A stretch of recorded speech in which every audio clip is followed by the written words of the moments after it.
And we are live. Welcome, mystery and thriller fans. I'm your on-air host, Sara DiVello, and I am so excited to welcome back to the show Agatha, Anthony, Daphne, McCavity, and Mary Higgins Clark award-winning author Hank Phillippi Ryan.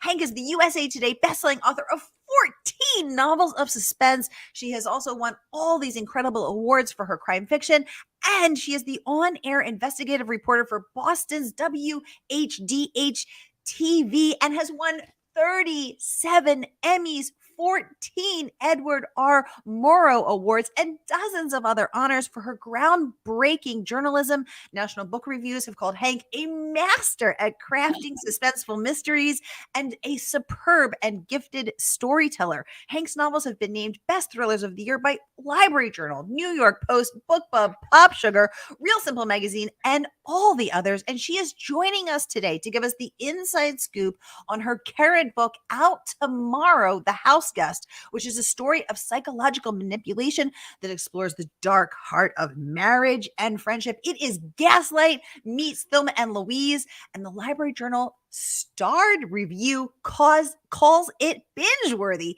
Hank Phillippi Ryan, welcome back. Tell us about this The Houseguest. Oh, thank you. I just love hearing that introduction. You know, we all have, as writers, we all have days when we think, oh, this is never going to work, never going to work. So hearing you say all those nice words, I think, well, you know, sometimes it works, sometimes it's good. So thank you. I'm so honored to be here with you today. And I want your viewers to know that Sara's book is fantastic. I have read every word of it, coming soon. And so maybe I'll come interview you for your book. That would be the thing. So you asked me about The Houseguest. Yes, tell us, spill the tea, Hank. Isn't she beautiful?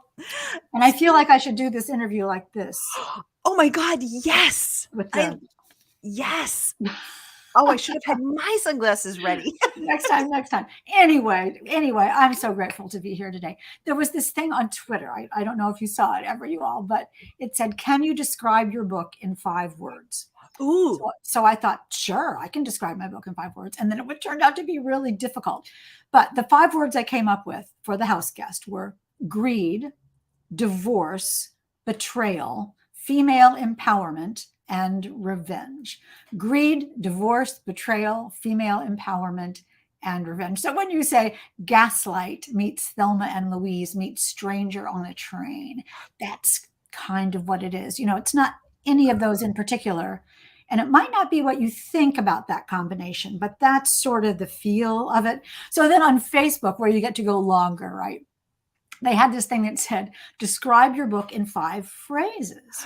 Ooh. So that's also really interesting because from an author's point of view and a reader's point of view, that does sort of drill down to what the essence is. And so my 5 things are a beautiful house on Cape Cod, a shocking divorce, a new best friend, a sympathetic FBI agent, and an emerald necklace. You read it. Do you think that's what it's about? Oh my God, yes. And that is better than I could have done. I love it. A beautiful house, a shocking divorce, a new best friend, an emerald necklace, and a sympathetic FBI agent. I mean, quickly, you know, the real synopsis is that The Houseguest stars Alyssa McCallan. And Alyssa McCallan opens, when we meet Alyssa McCallan, she is bereft and sad and baffled and vulnerable and terrified because her husband of 8 years, the man who she thought she was happy with and who she thought was happy with her, has just walked out on her, dumped her with no excuses and no reasons and no explanation. And Bill McCallan, her husband, is a little bit older and a whole lot richer and just a little bit manipulative.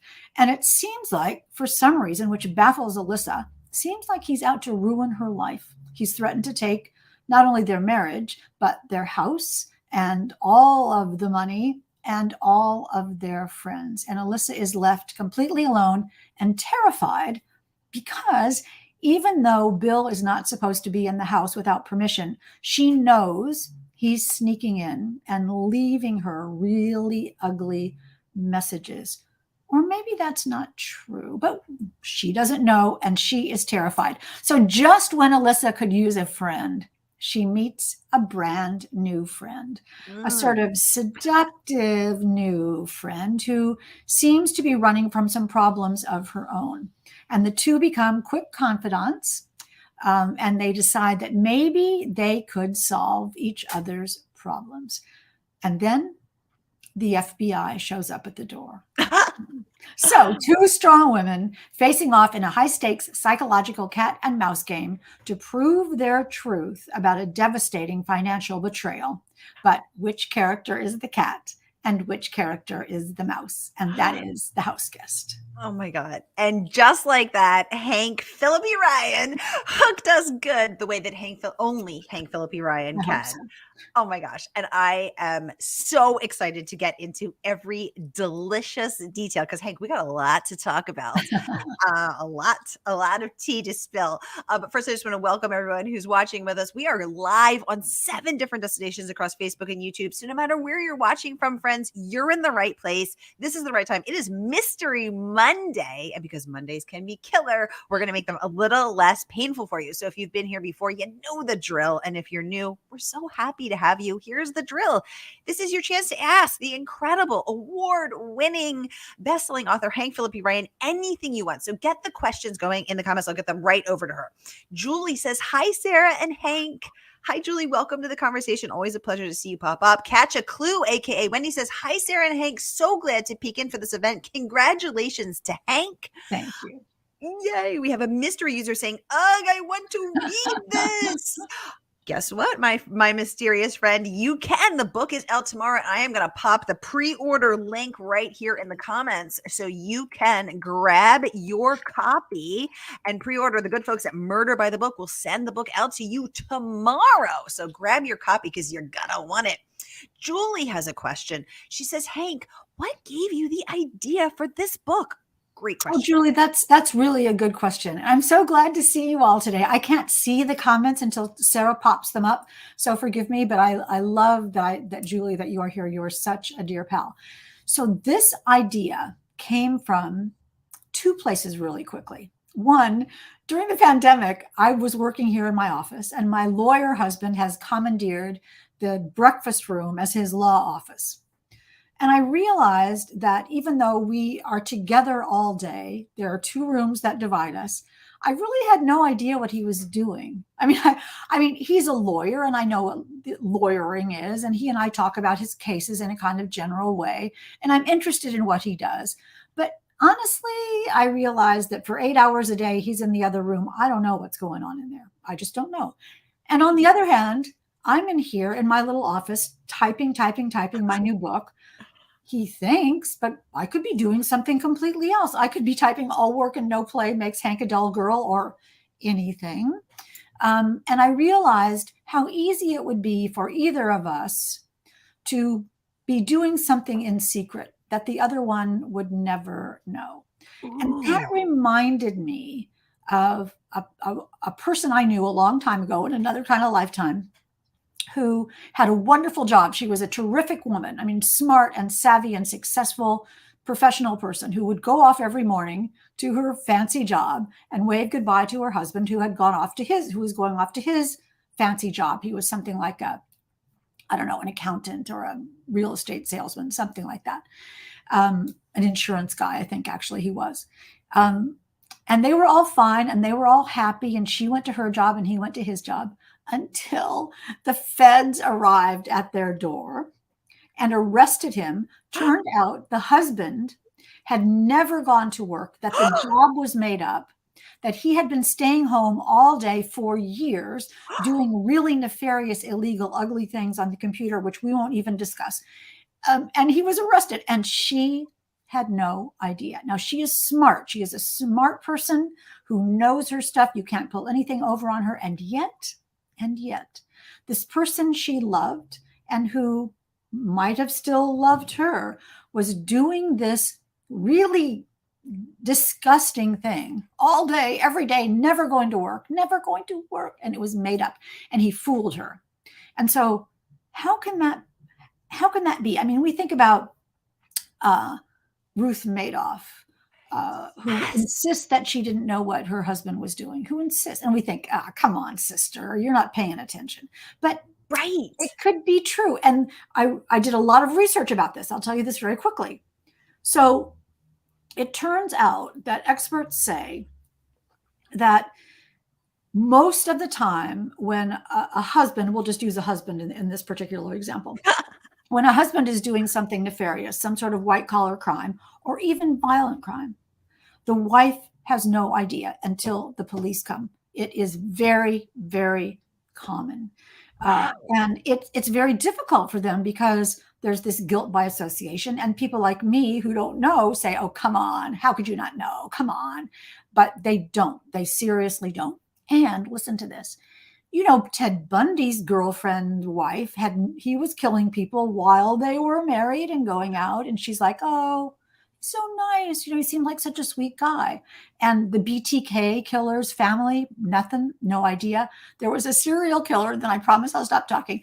There was a serial killer in Indiana who had been killing people, according to the police, over and over and over. His wife said she thought nothing was wrong, everything was fine, until one day, one of their 3 sons came into the house with a skull that he had found buried in the woods behind their house. So she says to her husband, you know, husband, whatever his name was, look what little Jimmy found in the backyard, buried. And the husband says, oh yeah, that's my father's old medical skeleton from his medical school days. And she goes, okay. Not like, what are you talking about? Why would you bury the skeleton that's in your backyard? And then finally she got suspicious and called the police after the skeleton and after the skull. And they found thousands of human bones in their backyard. And they think that he had killed at least a dozen people and probably more. And he shot himself before they could charge him, but she had no idea. So in The Houseguest, is Alyssa's husband doing something wrong? And if he is, does she know? And how could she not know? How could she not know? And so that's sort of the point of the story. How well do you know the person who's sleeping next to you? Might they be keeping a secret? And Julie, that's where I got the idea, from my old pal and from my husband and I being together during the pandemic and realizing no idea what he's doing in there. Wow. Hank, the backstory on this is crazy. And it's fascinating to know that your research, because we know as an investigative journalist, your research is tight, that you found to your own surprise that the spouses truly never know. Well, there's an initiative called the White Collar Project, where a woman whose husband was accused of a financial crime, of white collar crime, and she really has devoted her life to this now, to dealing with spouses who are just baffled by what their husbands have been doing behind the scenes. So it's really common. I mean, I was doing an interview with someone and they said, was it difficult for you to sort of finesse that Alyssa had no idea what her husband was doing?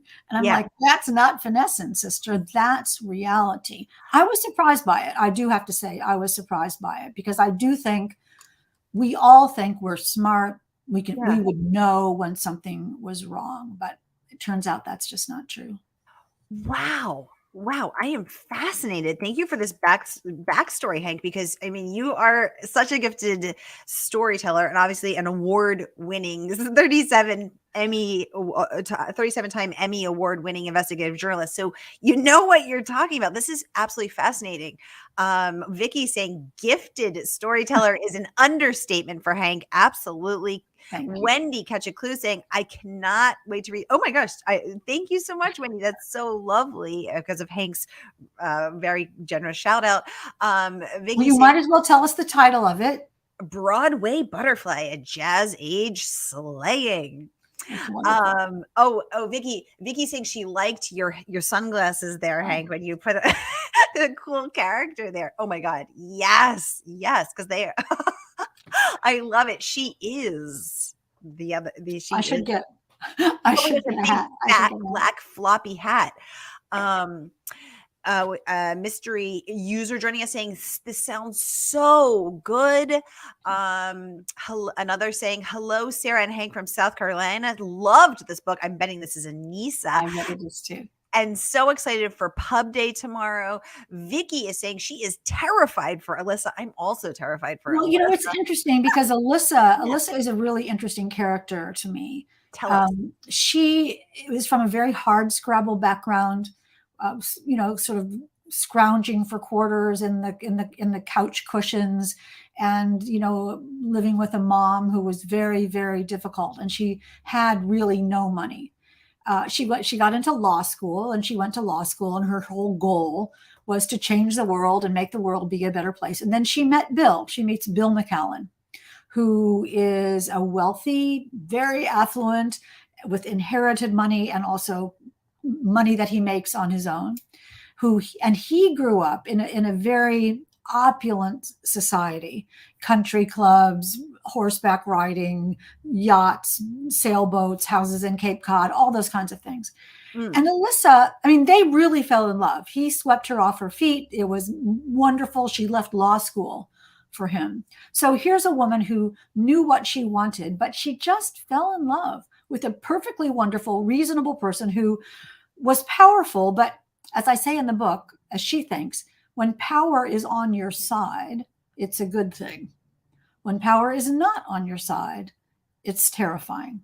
So for some reason, he leaves. There's this scene where Alyssa, she has chosen. As women, we can choose whatever life we can if we are lucky enough to do that. And Alyssa chose to go to law school. And then she, with agency and with confidence, chose to leave law school and marry Bill and be Bill's wife. In all of his charity fundraising work, in all of his beneficial work, in all of his other work, in all of his life and social work, she made their house run. She took care of everything. She loved it. She loved being Bill's wife. And that's a choice that she made. And she asks herself, when he leaves her, who is she? And that's what's one of the goals of this. It's a murder mystery. It's psychological suspense. It is fast-paced, page-turning. There's a lot of manipulation and gaslighting and game playing and all that. But in the essence, it's a search for a woman to find out who she is on her own, to find her own power and to find her own confidence, and maybe even a little payback. So she was fun to create. It was fun to watch her be vulnerable at the beginning and then realize and bloom and blossom into her power, and to see what happens to her in the end. Ooh, yes, exactly. And I love that meteor because of course there are, we know that you are the master of suspense, but there is these deeper issues because of a woman who has put her own blossoming, what could have, legal career, what could have been a legal career on hold to, as you said, be Bill's wife. So fascinating stuff here. Thank you so much, Hank. Let me get sure oh my goodness, we have so many questions for you. We're gonna get to all of them. Okay, Vicky would like to know, where did the idea for the two strong females come from? Great question, Vicky. Well, I love to write stories about strong women, but strong women are not always strong. Strong women are under pressure. Strong women have high stakes. Strong women need to make decisions. And as an author, I always think that the characters' personalities are revealed by the decisions that they make. And the characters' decisions are propelled by their whatever motivations it might be, whatever pressures they might be under, whatever stresses they have. And the question of how women use friendship. Sometimes they use it as the ride or die, Thelma and Louise, I'm going to support you forever. But friendship also could be used in a very manipulative way. Sometimes we think people like us. Oh, that's so great. And sometimes they like us because they want something from us. So I wanted it to be, and forgive me for saying it this way, a fair battle. that I wanted Bree and Alyssa to be equally smart, equally wise, but what they also are is equally vulnerable and equally terrified for their own separate reasons and equally under pressure for their own separate reasons. And I always ask, what does someone want and how far will they go to get it? So that's, I write cat and mouse games, but a cat and mouse game is not fun to read unless you never know who's the cat and who's the mouse. So the relationship, if I had put a woman and a man, which is in this book as well, if I had only had it be between a woman and a man, there's certain dynamics that go into that we kind of understand and expect. Yes. Two women, Vicky. You never quite know whether someone wants something from the other or whether they're honestly friends. And in the Houseguest, they both want something from each other, and they don't really make it clear to the other what their real motivation is. So the study of female friendship and the power of female friendship, and the endurance of female friendship, and when people realize what's really important. That was one of the things I wanted to show. Does that make any sense? Yes. It's got to be fair. Yes, to all of this. Oh, I love this. The study of female friendship, the endurance of female friendship. Yes, to all of this. Arlene Cogdell, welcome to the conversation, saying hello, all. I loved this book. And that has made my day, Arlene. Thank you. That is the nicest thing I have ever heard. That is, Arlene is just the quintessential reviewer, smart and wise and superly well read. And so this is quite an honor, Arlene. Thank you. Yay. So Arlene, for those who are new to Arlene's work, is the book critic for the Florida Sun Sentinel, Publishers Weekly, Shelf Awareness, and so many other amazing places. And she has picked The Houseguest as one of her best books for spring. So really? Congratulations. Oh, I didn't know that. Yay. I'm now calming down. Arlene, thank you so much for joining. Vicky's saying she's a cool cat, that Hank. Vicky's saying, wow, what a premise. Absolutely. Anissa would like to know, Hank, do you start with character, setting, or plot? Great. Well, that is the world's toughest question, Anissa, I have to say. And I can't wait to see you this week. It's going to be amazing. I guess I start with, every time I answer this, I change my answer because I don't know. It's just here's the thing that's hard to describe. But of course, being Hank, I'm going to try to do it. It's all the same thing. Character, setting, or plot. It's all the same thing because what happens could only happen to this person and could only happen in this place because of everything about all of those things. So when I was thinking about how well do we know the person who's sharing our pillow, that gives me the germ of a plot. Something's going to happen. There's going to be some kind of betrayal, some kind of secrets, some sort of decision-making process to come out the other end of this, to prevail at the end, to succeed at the end.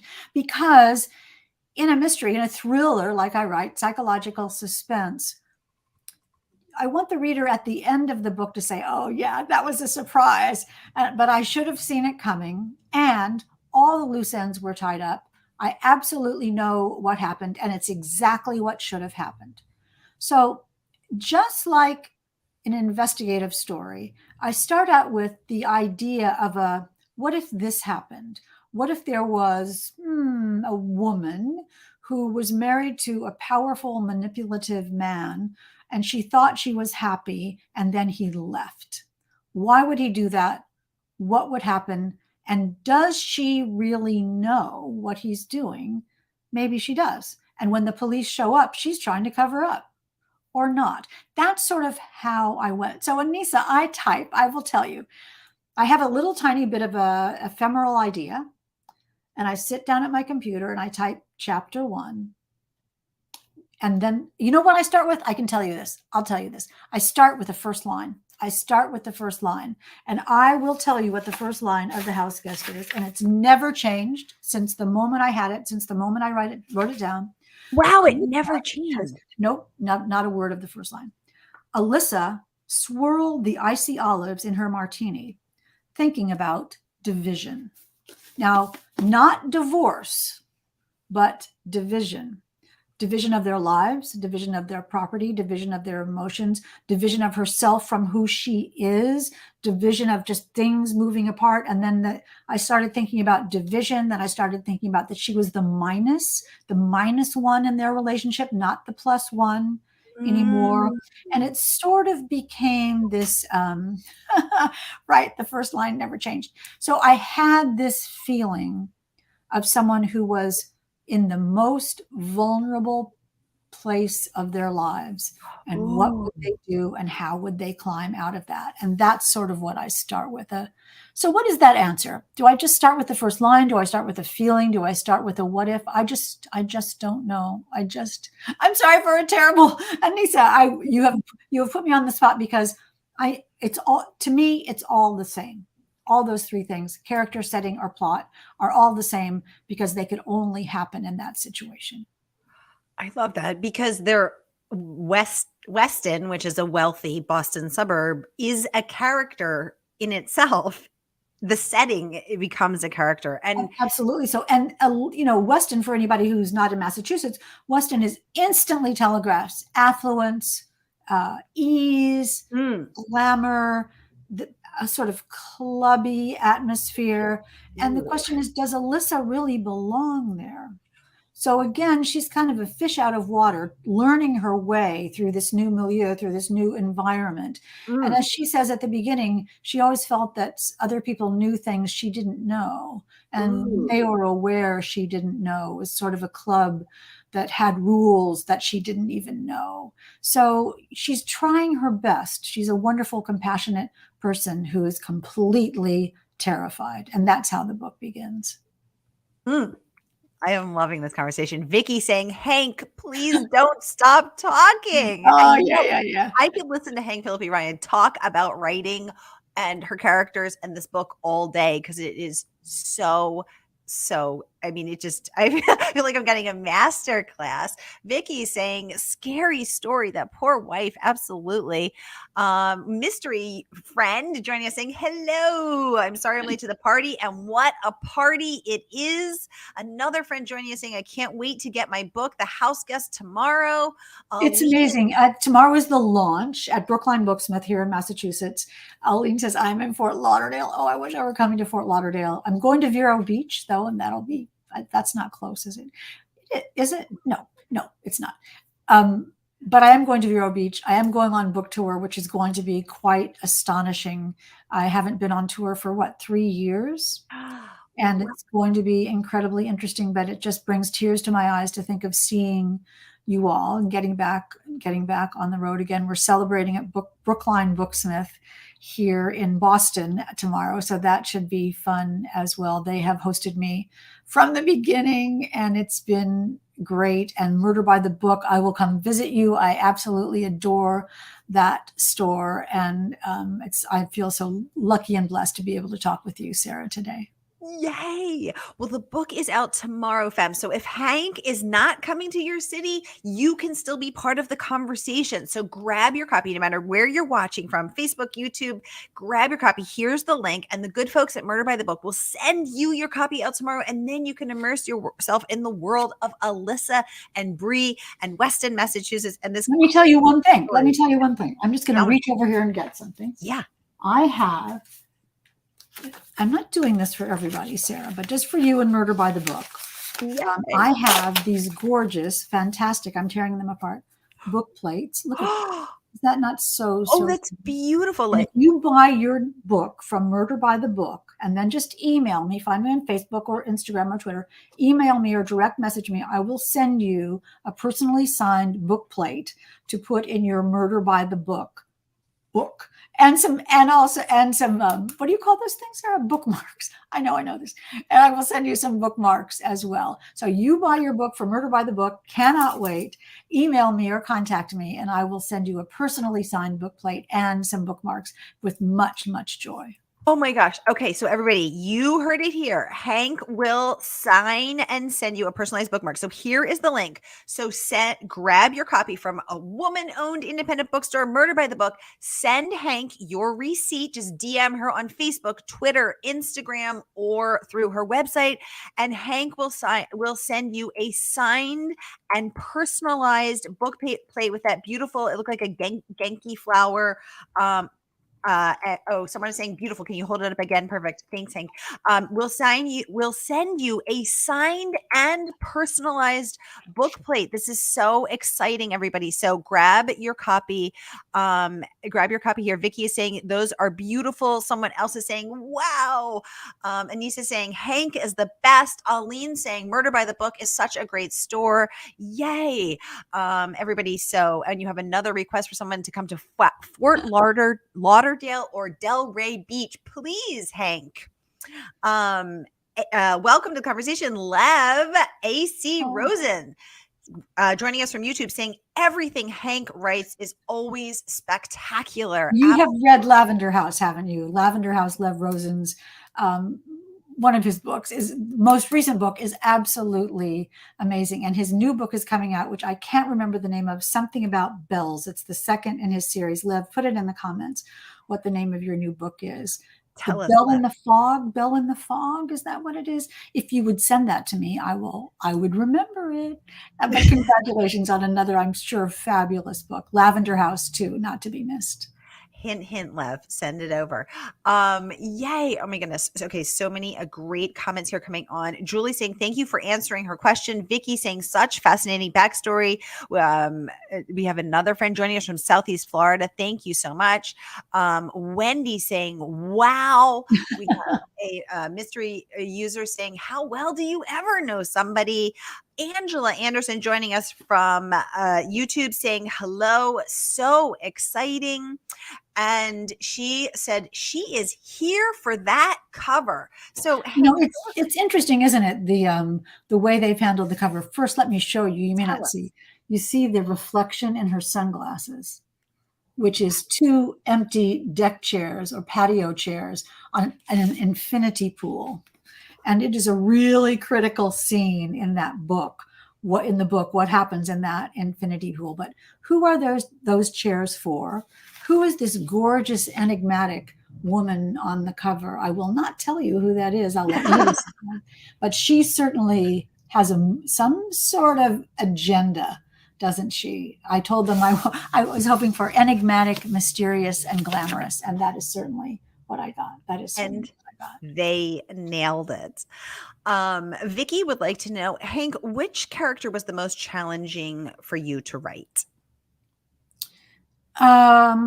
That's a great question, because there's Alyssa, who we've talked about, Bree Lawrence, who is the new best friend, and she was challenging too, because she's a little bit younger. She works in the corporate world. She's had some serious situations in that corporate world, and there is someone truly after her, and it is quite dangerous, her situation. So she's having to juggle a lot. But again, she's a good, smart, strong woman who finds herself, because of something good she did, and that's important, because of something good she did, she is in a terrible situation. There's also the very interesting and sympathetic FBI agent whose name is Hattie Parker.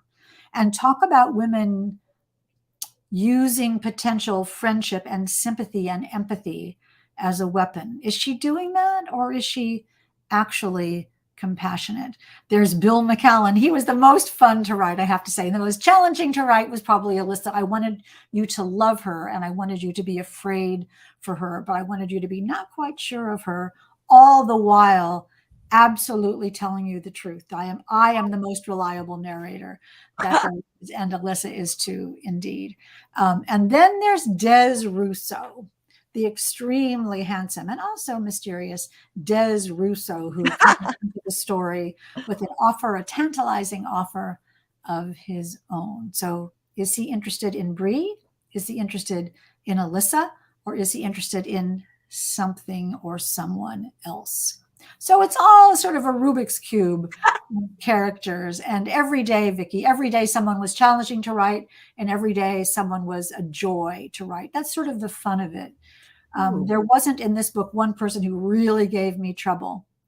The most fun person to write might have been Michaela Fahey, who is a defense attorney, and you'll just have to read the book to find out why she was so much fun. Yay. Yeah, I love that. We have a mystery user saying, Hank, I thought you'd be dressed with your big black floppy hat and red lipstick on today. Maybe tomorrow night?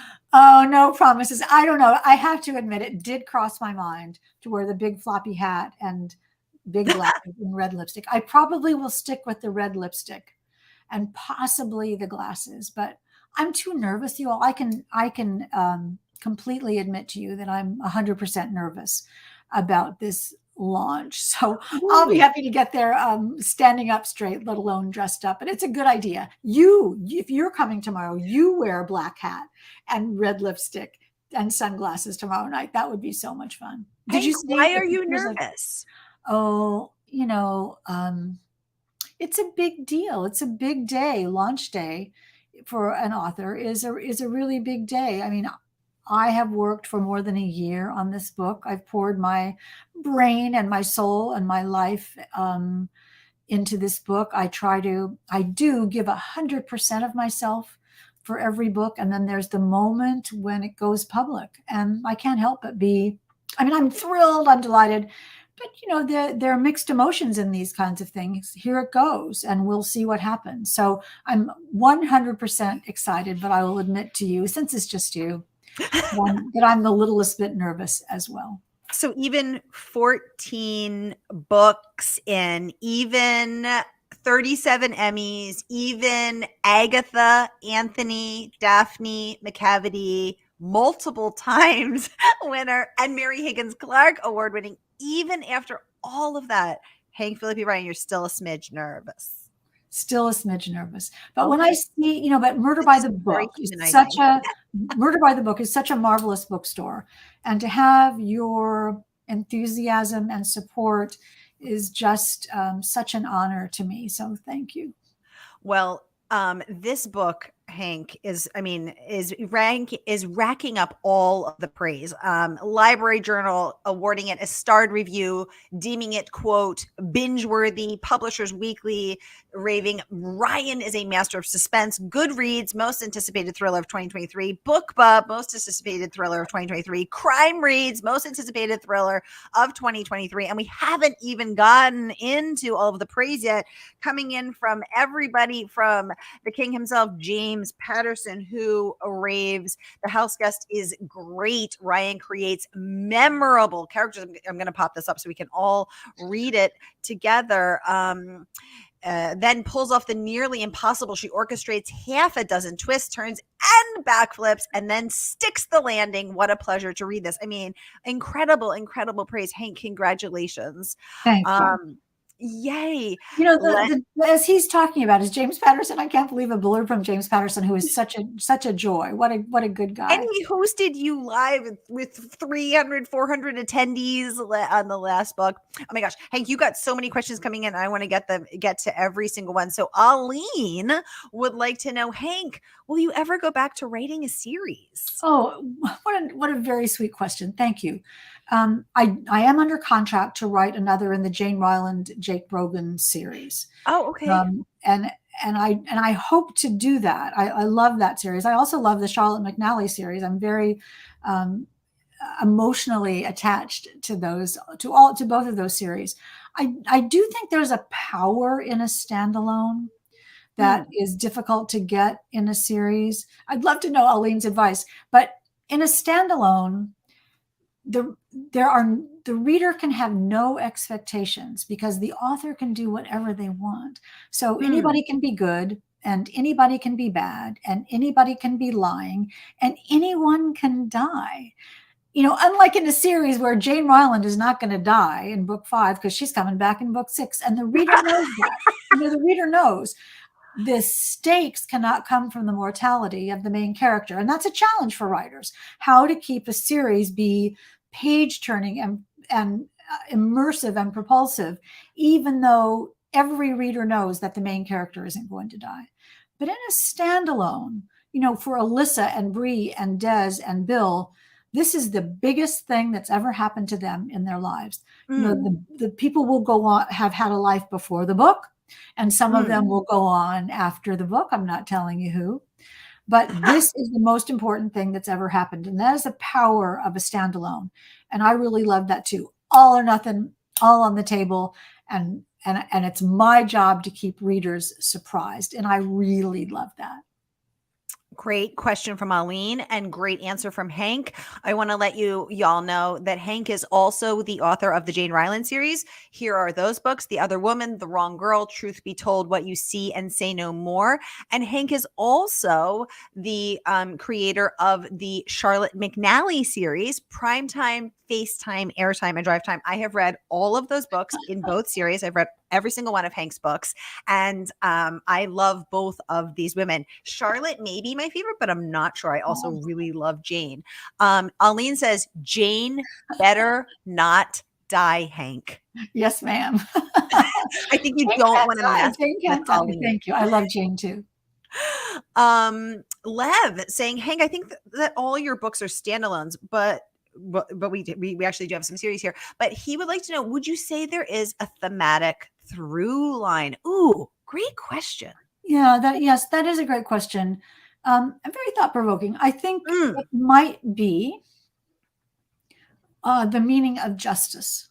I think justice, there's legal justice, and there's emotional justice, and there's moral justice, and sort of ethical justice. And then there's kind of this revenge, personal justice. And when we say, the good guys win and the bad guys get what's coming to them, what does that really mean?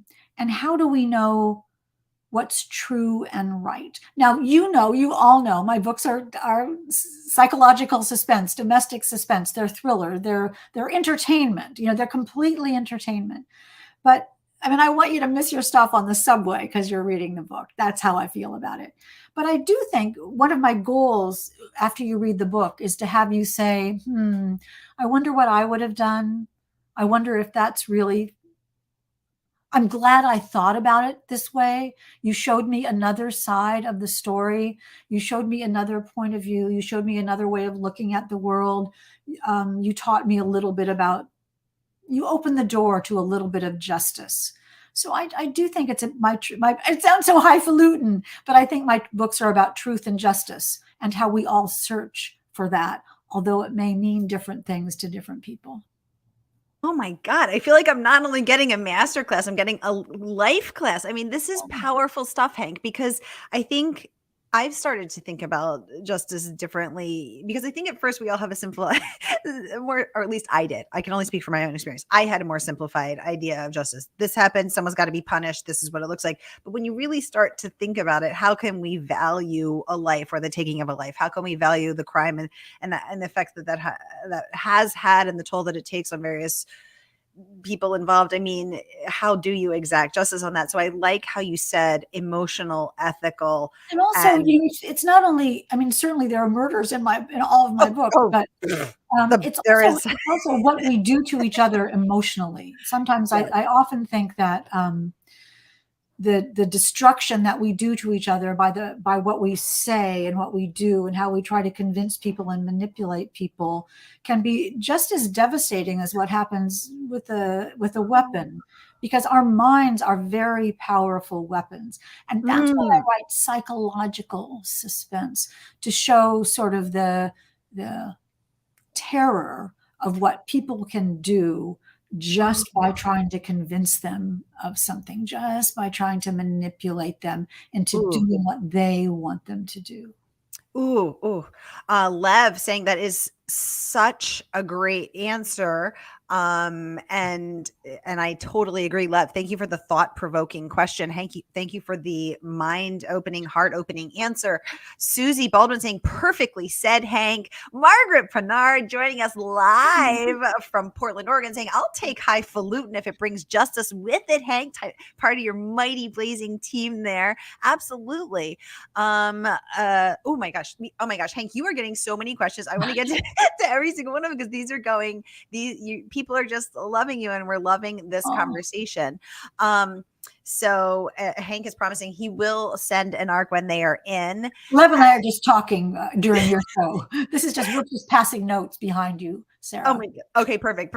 Aline is chiming in saying, Lavender House is so great. Yes. I totally agree. Lev, thank you so much for joining us. A mystery user is saying bookmarks are important too. They work better than tissues or napkins. Oh my gosh. Or receipts. Or paper clips. Yeah. or spoons. I mean, whatever's handy. Anissa saying Hank is the best. I could not agree more. And Vicky saying she's loving your reflection. Yes, the reflection. Wendy saying such a fantastic cover. Yes, such a gorgeous, gorgeous cover. Renee joining us. Thank you so much. She's saying she got kicked off the stream, but she's back. Renee, welcome back. Thank you so much. Female empowerment.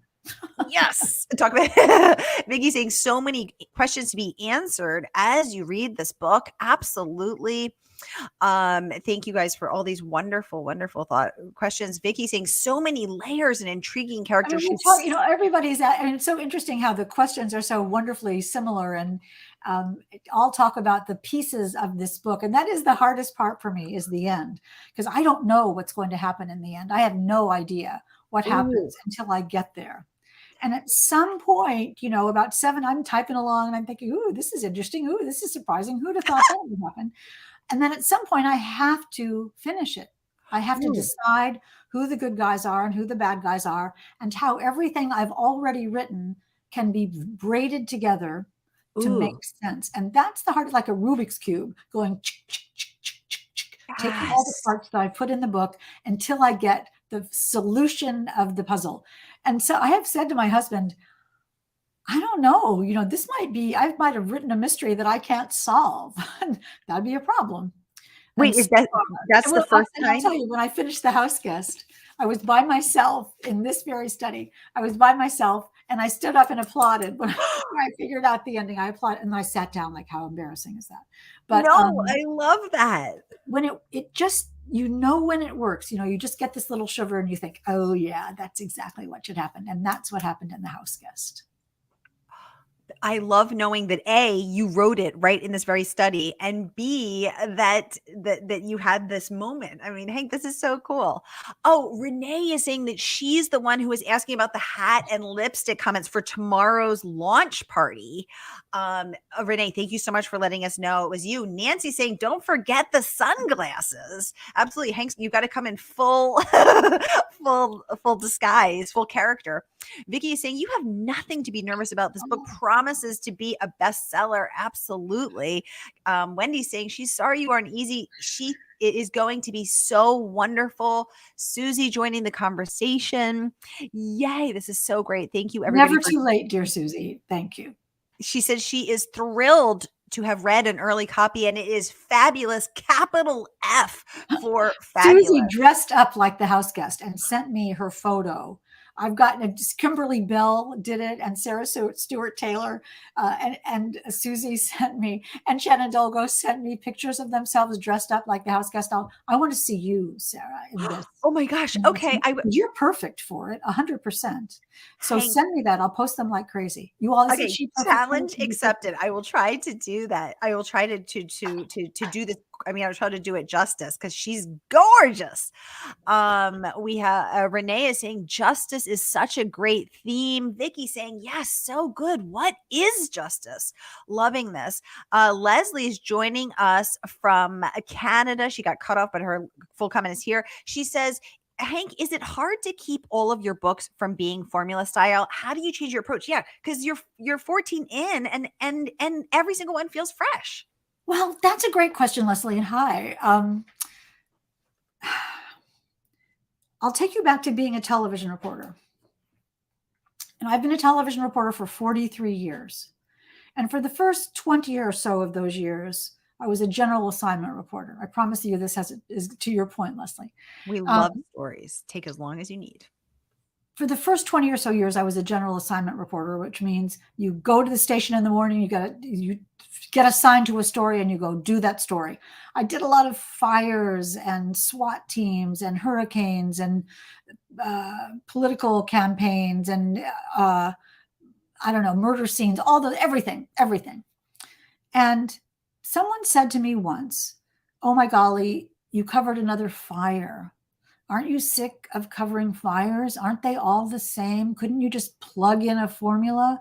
And I said, no, every single story is completely different. It has different people in different circumstances with different motivations and different causes and different effects. And it's every story is so profoundly different that my job as a reporter, my stated goal was to make every single story I ever did be the most unique, perfect, glittering gem of a memorable story that there could possibly, ever be, whether it was a snowstorm or a disaster or a cat show. And I've covered my share of those, to make it be entertaining and educational and enlightening and riveting. And so every book is about different people and different circumstances with different desires and different needs and different passions and different fears. There is no part of me, knock on wood, that is trying to avoid a formula. There's the general formula. A story has a beginning, middle, and end. It has a character you care about and a problem that needs to be solved, and the good guys win and the bad guys get what's coming to them. And in the end, you get some justice, as we've talked about. That's the same, but who those people are and why they do what they do and how we surprise each other and how we help each other and how we harm each other, so different in every book. So Leslie, I am fearful of a lot of things in writing. Every day I think, oh golly, okay, let's see if I can do this. But a formula is not something I'm really worried about, because every story is just intensely different. Oh, I love that. Leslie, thank you for the great question. Yeah, Hank, thank you for the beautiful answer. Diane, welcome to the conversation, joining us from YouTube. She would like to know, Hank, do you have any writing rituals? If so, what are they? I want to know too. That's a really good question, Diane. I will confess to you that I do not have any writing rituals. Ooh. And here's why. Because I'm afraid that if I had them, and then someday I couldn't do whatever it was, I didn't have my pen or my special candle or my special cup of tea, that I wouldn't be able to write. So just like being a reporter, I can write in a hurricane or in the back of a news car or chasing a fire engine or whatever it is in a snowstorm. And I've done it plenty of times. I need to be able to write wherever I am. My two favorite places are right here, where I've written all 15 books. The 15th one is already at the publisher. And I also love to write in airplanes, because I think there's this enclosed space where you can't do anything else, where you start at a prescribed time and you end at a prescribed time. And I always say, okay, I open my laptop and I go into the world of the book, where it's always safe. It's always safe inside a book, remember? And I just sort of let myself be in the book. I do have one thing that I do sometimes. One of the most difficult things for me to do is to focus. There's just so much going on the internet and doing the laundry and making dinner and answering emails and all those sorts of things. So what I do when I start my writing day, no matter where I am, is I set a timer for 34 minutes. And I say, I don't know. I just say 34 minutes. And I say, I'm going to do nothing but write for 34 minutes. I'm not going to get the mail. I'm not going to get a Diet Pepsi. I'm not going to do the laundry. I'm not going to do anything else. I'm not going to be distracted. And and it's my way of immersion. It's my way of getting myself into the manuscript. And once I do, everything else everything on the margins just sort of goes away. So it's not a ritual, but it is a thing that seems to work for me. Ooh, I love knowing that, because as someone who has been reporting on the news, you're also in the habit of watching, of keeping your finger on the pulse of breaking stories. So it's probably even harder for you to tune out from everything that's going on like the rest of us. But then also you do all this incredible work and volunteering for the writing community. So you're a busy lady. I love knowing that. Renee is saying she was the one saying how beautiful the bookmarks are. Renee, thank you so much. Aren't they gorgeous? I was thinking the same thing. Susie saying the Houseguest is so fabulous. Diane saying Charlotte will always be her girl. Oh, that's so nice of you. Thank you, Diane. I love Charlotte. We could do a whole show about Charlotte. She is great. I love her. She just sprang full blown. Talk about a character who just carried me away. Charlotte McNally completely did. So thank you, Diane. I'm very honored by that. Diane, I also love Charlotte all the way back to our prime Diane days. Vicky saying she likes your analogy about the Rubik's Cube. I love that too. Thank you, Vicky. Angela saying this is so super cool. Renee says, Hank, you need to have an applause soundtrack. Oh my gosh, I'll have that queued up for the next time we host her, Renee, and I will give you credit. Susie saying she loved dressing up as the house guest. Wendy saying I need to do it. Okay, I will do it for you. I will do it for you. Wendy, isn't she instantly perfect? I mean, all you need is the hat and glasses. You are so glamorously perfect already. Oh my God, you're too kind. Renee would like to know, Hank, what hurricanes have you covered? Oh, whatever hurricanes there were between 1983 in New England and when I came to Boston and yesterday I've been there in my wet clothes with one of my favorite ones. I'll tell you this really fast. One of my favorite ones was I was out in this live shot doing a hurricane. And it was blustery and windy and terrible and raining and a disaster. And I know you're thinking, why don't you just go inside? As we all do. And I was thinking, what a good job I was doing in this live broadcast. I thought, this is when I had this moment where I thought, Hank, you're a natural. You're so good. You really are meant to do the news. So I wrap up my live shot and I'm patting myself on the proverbial back. And, I had my earpiece in where the control room can talk to you. And I heard the control room come on in my ear. So I thought, they're going to tell me how good I am. Yeah. And the producer comes on and says, Hank, you might want to look in a mirror. Your mascara is running down your face. So I had not worn waterproof mascara and I looked like Kiss. It was just, here I am thinking I'm, hot stuff on TV. And I just looked like a crazy person. I just looked so disheveled and so drenched and with black rivulets running down my face. So much for my own pride in covering. Hank Phillippi Ryan has never looked disheveled in her life. I literally, as she logged on, was like, my God, Hank, you always look so perfect. Renee also wants to know, did you really cover a cat? Oh, you said you covered cat dog. Have you ever covered a dog show? I don't. I'm sure I have.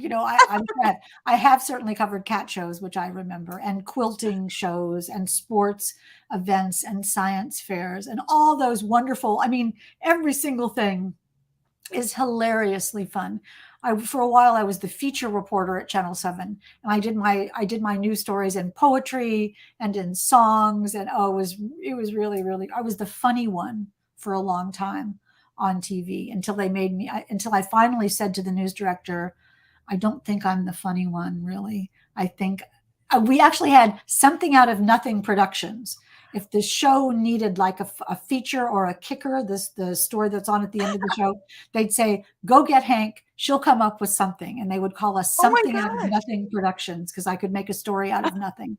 But I loved my work as an investigative reporter, and I fully embrace my new career now as an author of crime fiction, and so honored that my 14th book comes out tomorrow, and what a joy to share it with you all.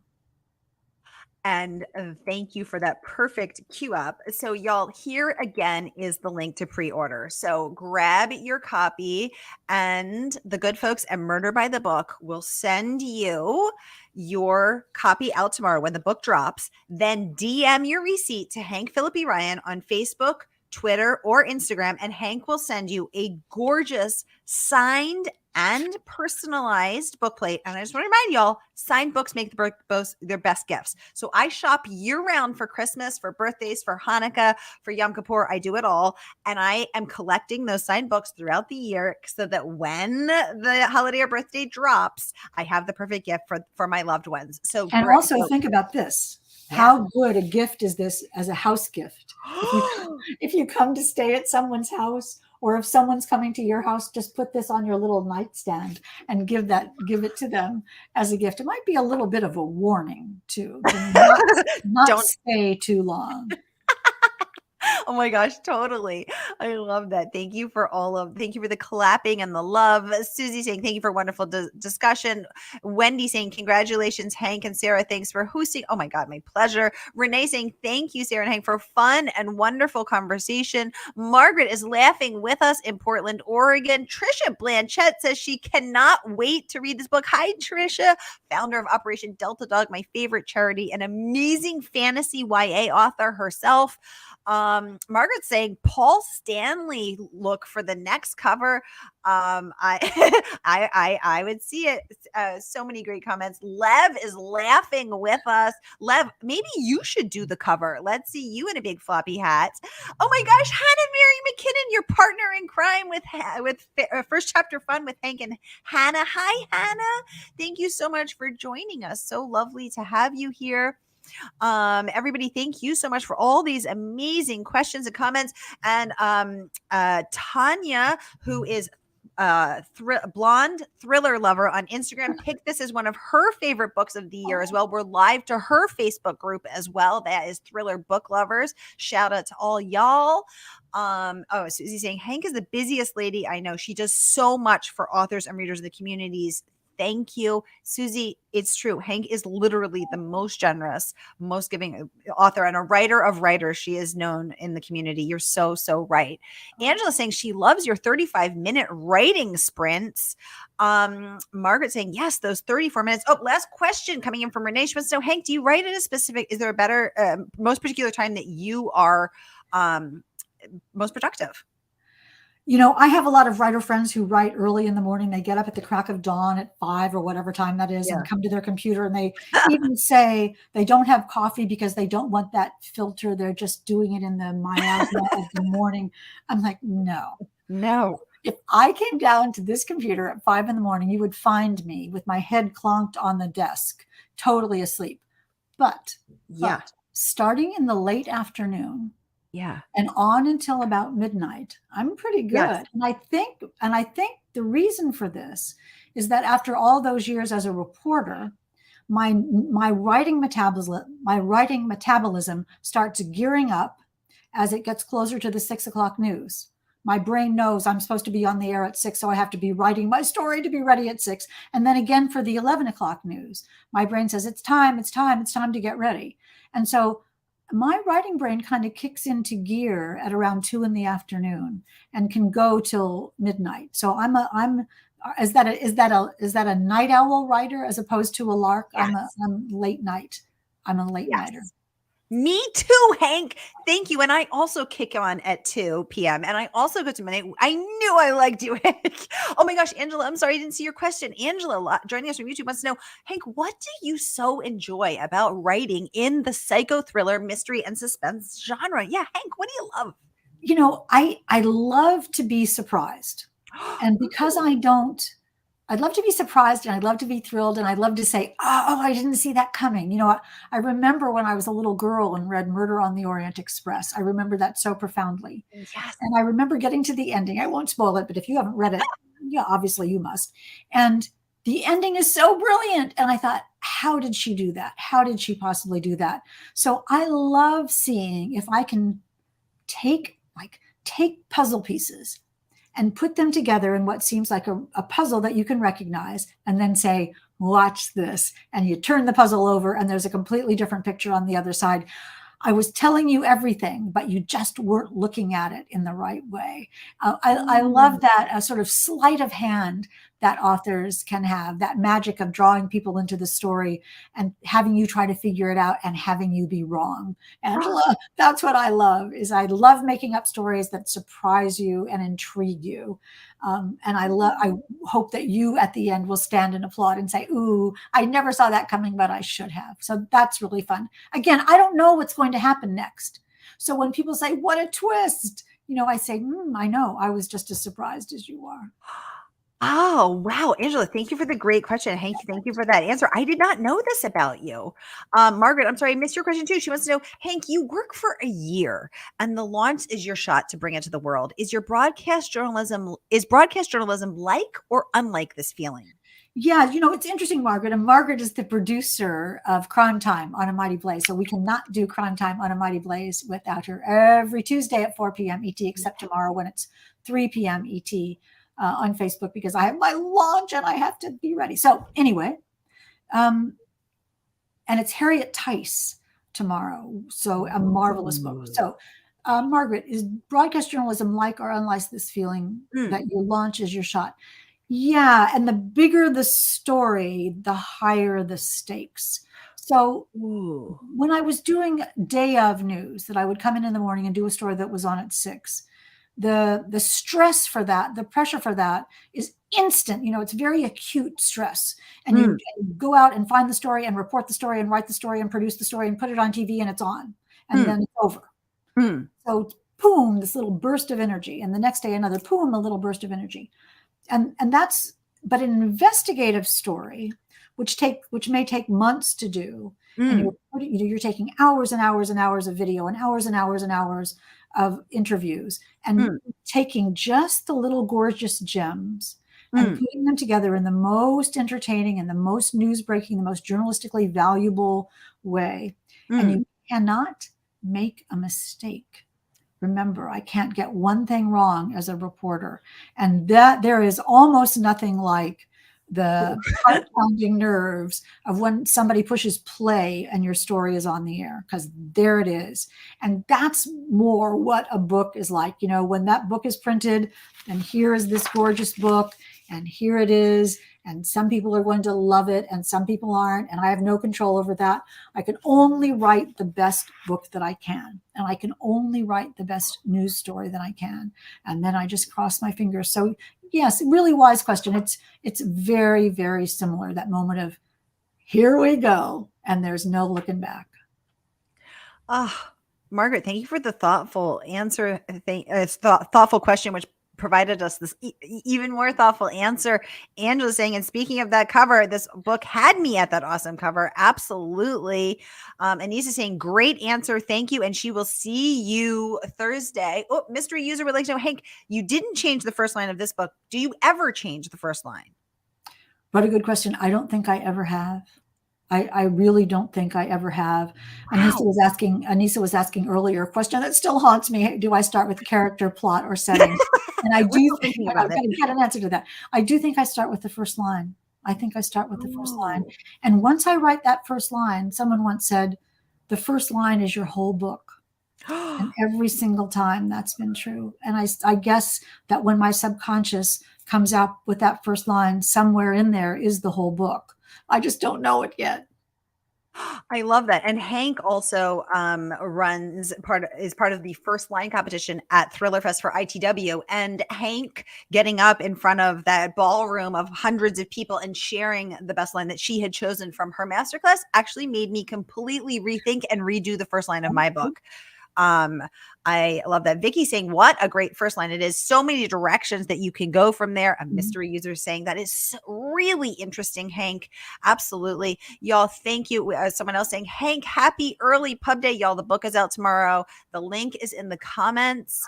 And thank you all for joining us. Hank Phillippi Ryan, thank you so much for being here. Trisha saying she's so excited to read that. Trisha, thank you so much.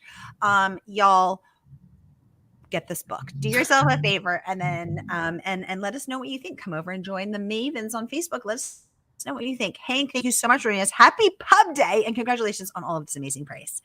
Y'all, I'll be back tonight at 7 p.m. and 8 p.m. Get hydrated, get your snacks, and I'll see you then. Thank you, Sarah. Thank you, Murder by the Book. Love, love, love you all. Yay!